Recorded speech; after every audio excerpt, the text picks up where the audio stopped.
بسم اللہ الرحمن الرحیم. ایک نئے پروگرام کے ساتھ آپ کی خدمت میں حاضر ہیں. گیلانی صاحب, کیا خبریں آپ ڈسکس کرنا چاہتے ہیں؟ میں تو آپ سے پوچھنا چاہ رہا ہوں کہ گندم, آج میں خبر پڑھ کے حیران رہ گیا کہ گندم کو ایکسپورٹ کرنے کی اجازت دے دی گئی ہے. ایک طرف ہم کہتے ہیں کہ ہمارے ہاں گندم مہنگی بھی ہے اور لوگوں کو دستیاب نہیں ہو رہی اس طریقے سے. تو یہ اچھا, میں نے تھوڑی سی اس کے بارے میں ذرا معلومات لینے کی کوشش کی. ایک حیران کن تو تھی ویسے خبر سن کے پتہ چلا حیران کن تھی. وہ اصل میں اس کی بنیادی وجہ اور ہے. وجہ یہ ہے کہ ایک تو ہم نے ایک سمری کچھ عرصہ پہلے ECC کے سامنے لے کر گئے, امپورٹ فار ایکسپورٹ.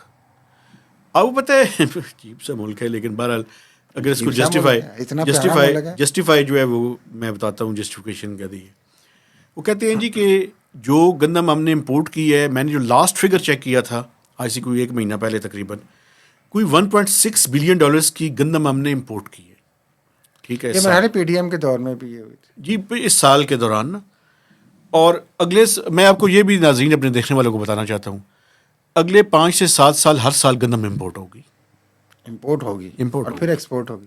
ایکسپورٹ کرنے کی وجہ جو بتائی ہے انہوں نے, وہ میں آپ کے سامنے رکھنا چاہتا ہوں.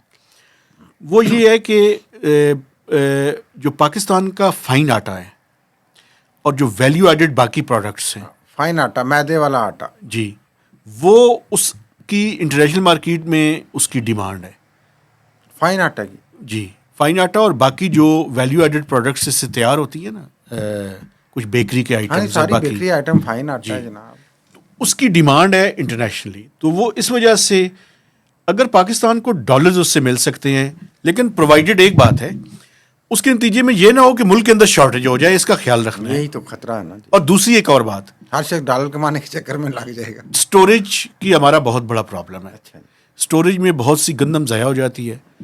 اور میں آپ کو ایک بات کر کے اگلے ٹاپک کے بارے میں ہم نے, چونکہ اس پہ ذرا مزید میں تفصیل سے بات کرنا چاہتا ہوں. آپ کو پتہ ہے کموڈیٹیز کا سرکولر ڈیٹ بھی ہے. اچھا جی, 1000 ارب روپے کا سرکولر ڈیٹ صرف کموڈیٹیز کا ہے. یہ کتنے سرکولر ڈیٹ ہیں ہمارے یار. بجلی کا ہے, گیس کا ہے, کموڈیٹیز کا بھی ہے, اور پتہ نہیں اور بھی کتنے ہوں گے ویسے. جب چھپی ہوئی چیزیں ہوتی ہیں یہاں پہ, لیکن کموڈیٹیز کا سرکولر ڈیٹ. اور میں آپ کو بتاؤں یہ لاسز ہیں بیسیکلی. ہم گندم فار انسٹنس خریدتے ہیں, پراپر سٹوریج نہیں کر سکتے, اس کی ویسٹیج ہوتی ہے, چوری ہوتی ہے یار, چوری بھی ہوتی ہے نا, جن کی وجہ سے دیکھیں یہ سارے ہم جو چیزوں کو مینیج نہیں کرتے تو جو نقصان ہے وہ اسی کے کھاتے میں جانا ہے نا. اچھا, میں آپ کو بتاؤں یہ جو گندم ہے اس پہ بڑی لمبے ویسے کسی ٹائم کرنے کی ضرورت ہے. یہ ٹریلینز آف روپیز کی اکانومی ہے جو ہر سال ہم گندم خریدتے ہیں. یہ ایک پورا نظام ہے, اور نظام کے اندر کھانچے ہیں, کھانچے مافیا ہے. دیکھیں حالانکہ Pakistan is one of the biggest countries جو کہ ویٹ پروڈیوسرز. اچھا, ہم گندم ایک طرف لیتے ہیں اور ہمیں تو چوری کرتے ہیں, گندم میں تیسری طرف اسمگل کر دیتے ہیں. ہمیں دیکھیں, ہمیں صرف ہم گندم, یہی تو ہماری ملک کی ترقی کا نقصان ملک کے المیہ ہے کہ یہی گندم جو ہمارے لیے سونا ہے, اس کا فائدہ سارا, اس کی ساری جو الٹیمیٹ پروڈکٹس کا, اس کے ساری شیپس کا, اور اس کے سارے خود اس جنس کا فائدہ تو پاکستان کو اٹھانا چاہیے تھا. ہم امپورٹ کر رہے ہیں, ہم نہیں اٹھاتے ہیں. لیکن ایک اور بات بھی ہے, آپ کو پتہ ہے مجھے 27 سال ہو گئے ہیں جرنلزم میں. ماشاء اللہ. 26 اکتوبر 1997 کو میں جرنلزم میں آیا تھا. واہ جی واہ. اس وقت سے لے کر آج تک آپ کو پتہ ہے ویٹ کی پروڈکٹیوٹی ہماری ایک ہی جگہ پہ کھڑی ہے, ایوریج 25 سے 30 من. بالکل یار, 100 من بھی ملک پیدا کرتے ہیں. بالکل, اور اس کی یوٹیلائزیشن کا بھی ایک ہی طریقہ ہے. ہم نے کوئی جدت نہیں لائی اس میں یار, جس طرح آپ نے ابھی فرمایا کہ باہر فائن آٹے کی جو پروڈکٹس بنتی ہیں, بھائی وہ ہم یہ کیوں نہیں, ہم یہاں پہ آپ کیوں نہیں کرتے یار. آپ وہ چیزیں ایکسپورٹ کریں, زیادہ پیسے آئیں گے آپ کو یار. المیہ پہ المیہ ہے. دوسری خبر ایک اور بھی ڈسکس کرنا چاہتا ہوں میں. خبر یہ ہے بھائی جان کہ, اور وہ بھی اچھی خبر نہیں ہے, آپ کہتے ہیں کہ آپ ڈراتے رہتے ہیں. پچھلے دنوں میں نے ایک سٹوری کی تھی کہ IMF نے ایک ریکمنڈیشن دی ہے کہ پیٹرول اور ڈیزل کے اوپر GST لگایا جائے 18%. آپ نے کہا تھا قیمتوں کے لیے نا, تو اس کے الٹرنیٹ ہمارے یہاں پہ جو کالے انگریز ہیں, یعنی بیوروکریٹس کی بات کر رہا ہوں, دوست ہیں ویسے میرے, جلد باز نہیں کالے, بلیک, یہ گندمی ہمارا رنگ گندمی ہے نا. انہوں نے ایک الٹرنیٹ پروپوزل دی IMF کو. انہوں نے کہا جی کہ اگر ہم GST لگائیں گے تو GST آپ کو پتہ ہے NFC کا حصہ بن جائے گا. پیسے ادھر فیڈرل ڈویزیبل پول کا حصہ جب بنے گا تو 60% پیسے صوبوں کے پاس چلے جائیں گے. پیسے پہلے ہی صوبوں کے پاس بہت جا رہے ہیں. تو انہوں نے کہا جی ایک کام کرتے ہیں, ہم ایک کاربن لیوی لگانا چاہتے ہیں, کاربن ٹیکس. نام بدل دیتے ہیں تاکہ وہ پیسہ ہمارے پاس آ جائے. کاربن ٹیکس سے مراد کیا ہے؟ آپ کی جو فوزل فیول ہے اور جس میں آپ کی پیٹرولیم پروڈکٹس ہیں اور اس کے علاوہ کول بھی ہے, کول بھی جی, ان کے اوپر فرنس آئل بھی ہے, ویسے ان سب کے اوپر ہم جو ہے وہ لیوی لگائیں. اور وہ لیوی اس ٹائم 60 روپے پر لیٹر ہے, پیٹرولیم ڈیولپمنٹ لیوی. یہ کوئی 25-20 سے 30 روپے کے درمیان پر لیٹر ہوگی. تو اس کا مطلب یہ ہے کہ کسی بھی صورت میں پیٹرول کی قیمتیں بڑھانی پڑیں گی. مطلب وہ ٹیکس لگا کے آپ نے نچوڑنا ہے لوگوں کو. جگہ ٹیکس وہ آپ کہتے ہیں, میں نہیں کہتا. وہ نام بھی بدل دیا آپ نے اس کا. آپ نے کہا جی کہ وہ جی ایس ٹی ادھر چلا جائے گا تو یہ پیسے بھی ادھر آئیں اور لوگوں کو ٹیکس بھی لے لیا جائے لوگوں سے. جی بالکل. یعنی کہ ایک ٹکٹ میں 2 مزے. حکومت لے اور عوام جو ہے وہ خجل خوار اور ذلیل ہی ہوتے رہے. لیکن کاربن ٹیکس ایک حوالے سے بہتر بھی ہے. بہتر کیا ہے یار آپ کے لیے؟ تو ٹیکس یہ نا کیا بہتری ہے اس میں؟ نام ہے اس کا کاربن ٹیکس, بہتری کیا ہو رہی ہے اس میں؟ کوئی چیز جو کاربن ایمیٹنگ جو چیزیں ہیں, مثلا گاڑیاں ہم زیادہ چلاتے ہیں, تو یار تھوڑا سا حکومت پاکستان کو بھی دے دینا, کوئی فرق نہیں پڑتا. بڑے امیر لوگ ہیں گاڑیوں والے سارے. کون سے امیر لوگ ہیں یار جن کے پاس گاڑیاں ہیں اتنی بڑی بڑی؟ گاڑی تو یار چھوٹی سی گاڑی میں بھی, موٹر سائیکل میں بھی پیٹرول ہی ڈلتا ہے بھائی, پانی تو نہیں ڈلتا. خدا کا خوف کریں. ویسے اس کو ایگزامپٹ قرار دے دینا چاہیے. دیکھیں ایک بڑی اچھی آپ نے بات کی, چھوٹی ٹیکسی جو موٹر سائیکل والے ہیں, جو موٹر سائیکل والے ہیں, نہیں بڑی نہیں, گاڑیوں سب پہ لگائیں. گاڑیوں پہ لگائیں, آپ لگائیں ٹیکس بھائی. وہاں پہ ہر پیٹرول پمپ پہ لکھیں بھائی جو بڑی گاڑی 2000 سی سی سے اوپر آئے گی اس سے آپ نے ٹیکس. نہیں 2000 سی سی نہیں, کہو جو 800 سی سی والی ہے اس پہ بھی لگائیں.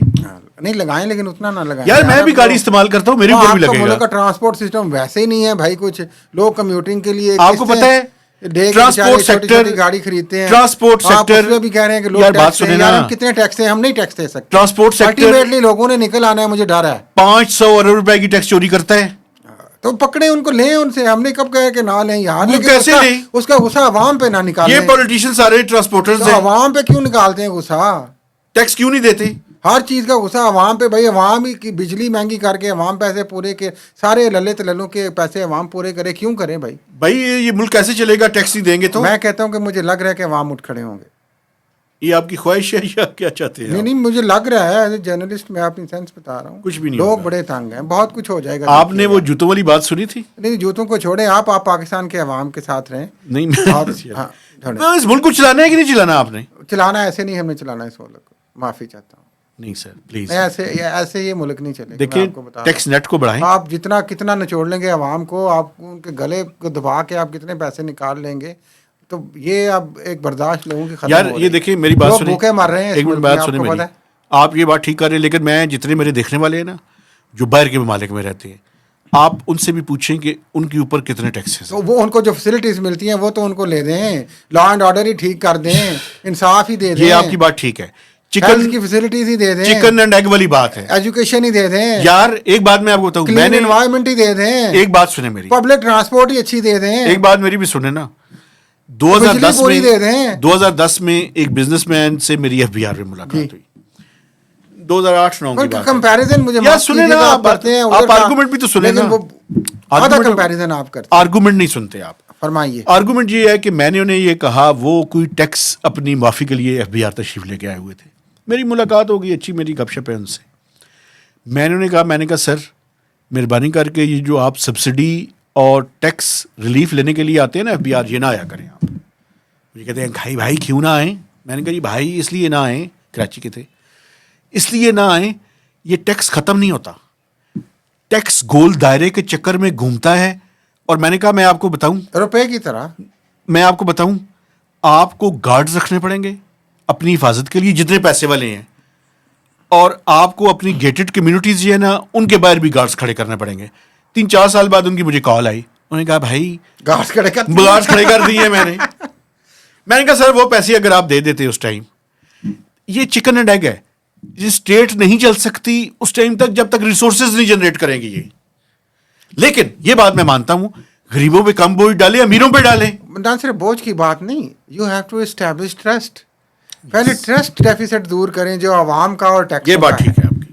کیونکہ عوام کو 100% یقین ہے، اور یہ 80% تو ٹھیک ہی ہوگا کہ یہ ٹیکس کہاں پہ لگتے ہیں آپ کو بھی پتہ ہے، ٹیکس کی یوٹیلائزیشن تو ٹھیک نہیں ہوتی، یہ میں مانتا ہوں. تو بس یہی میرا مقدمہ ایکسپینڈیچر تھا، سائڈ پہ یہی میرا مقدمہ تھا آپ کی عدالت میں اور ایف بی آر کی عدالت میں اور عوام کی عدالت میں. تو اجازت لیں آپ. اچھا مجھے لگتا ہے کہ آپ کو جو ہے نا FBI کا نوٹس آئے گا. مجھے مجھ غریب کو کیا نوٹس آنا ہے یار. اچھا آپ ایسے ریٹرن فائلر ہیں؟ ہاں جی شکر اللہ. ہم دونوں ریٹرن یہ میں اسحاق ڈار کو کریڈٹ دیتا ہوں اس کا. جب انہوں نے اس وقت شروع کیا تھا تو ہم اس وقت بڑی اچھی بات ہے. دیکھیے ہم دونوں ٹیکس پہ بات کرتے ہیں، ہونا چاہیے تو ہمیں خود بھی آپ کی تھوڑی انکم ہے زیادہ ہے جتنی بھی ہے آپ اس کو ڈکلیئر کریں. جی بالکل. اس میں جو کچھ بھی ہے وہ آپ کا حصہ بنتا ہے وہ پے کریں. وہ جو سہولیات کی بات ہے دیکھیں وہ تو ہم بات کرتے رہتے ہیں، اور ہر کسی کو کرنی چاہیے، اور ریاست کو بھی سوچنا چاہیے. یہ جو چیف صاحب ہیں ہمارے ان کو بھی سوچنا چاہیے. انویسٹمنٹ لا رہے ہیں. آرمی چیف کی بات کریں. اچھا salute chief of army staff general Syed Asim Munir صاحب. ظاہر ہے ابھی تو وہی روئے رواں ہے نا اکانومی کے، بقول شہباز شریف صاحب. SIFC کو بھی وہی چلا، بقول شہباز شریف صاحب جناب جو ہمارے جشیلے وزیر اعظم. چلیں جی اللہ پاک کوئی بہتری کریں. تو اسی کے ساتھ میرا خیال ہے اجازت لیں. آپ سے گزارش ہے کہ ہمارے چینل کو سبسکرائب کیجئے، شیئر کیجئے اور کمنٹس کیجئے. اجازت دیجیے. اللہ حافظ.